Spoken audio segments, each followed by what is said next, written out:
morning! Welcome back sa aking YouTube channel. So ngayon guys, ang ituturo ko sa inyo paano ba ayusin ang settings, kasi napaka-importante po na ayusin natin ang ating mga settings sa YouTube dashboard natin para naman po dadami yung ating mga subscribers. Dapat natin ayusin ang ating settings. So muna at punta muna tayo sa Chrome.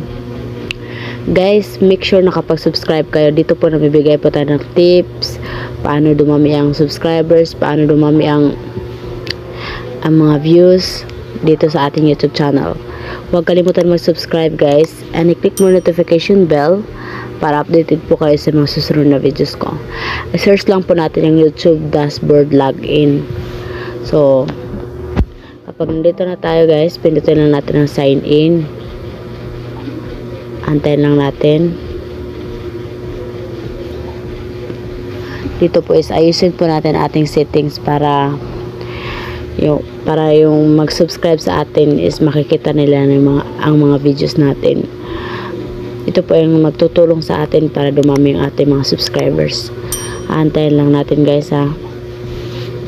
So pindutin lang po natin ang status channel. Pagka-pindot, pindutin natin ang magpatuloy. Dito po is makikita po natin dito ang ating earnings, analytics, ating mga subscribers. Ito po yung dashboard ng channel natin guys. Meron na po tayong 5,226 subscribers, no? Pindutin lang natin yung isira. So, dito po ayusin po natin yung ating mga settings.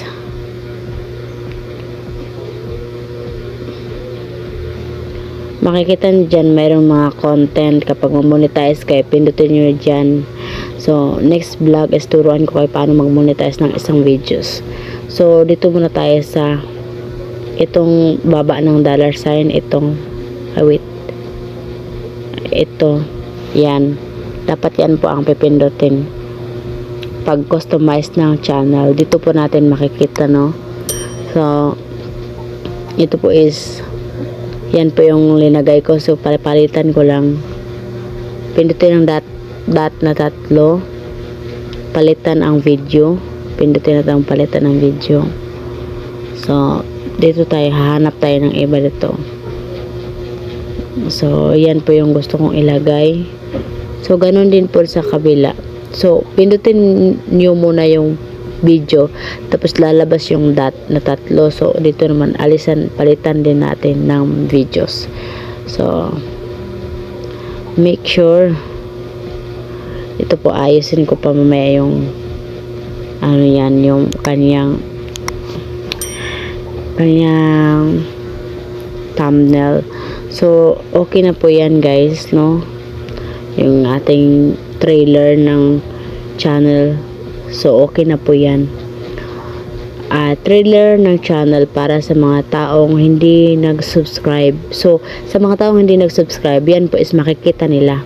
So, makapag-subscribe sila dahil makikita nila ating mga videos is tungkol sa mga tips, paano dumami subscribers. So, dito tampok na video para sa mga nagbabalik na subscribers. So, yung nagbabalik ng subscribers, makikita po din nila yan. So ibig sabihin yan guys, okay na yung ating channel. Napalitan na natin yung mga videos na kalagay kanina dyan. Maglagay ng video sa itaas ng homepage channel. Homepage channel. So, okay na yan guys. So, i-publish lang natin. Antayin lang natin ma-publish. So, ipapakita ko sa inyo mamaya guys na napalitan na yung ating customized channel. So, ibig sabihin guys, okay na yan. Pindutin lang yung ating dashboard. Pagka-pindot ng dashboard is wala tayong makikita dyan. Punta tayo sa YouTube. Ito natin makikita sa YouTube natin ang ating inayos kanina.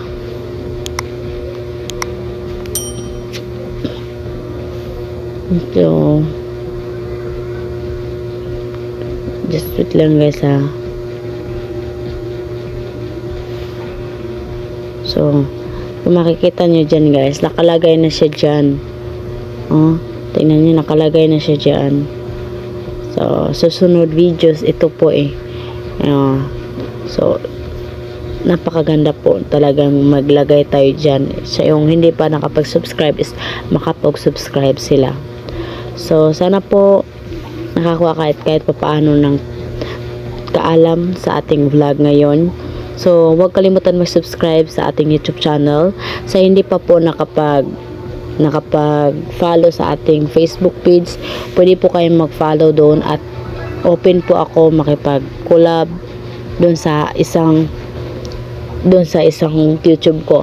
So, dito po, make sure nakapag-subscribe din kayo dito sa aking isang YouTube channel, itong Janet Balaga. So, dito po nabibigay din tayo ng mga tips dito. So, ito po ang mga videos natin dito guys.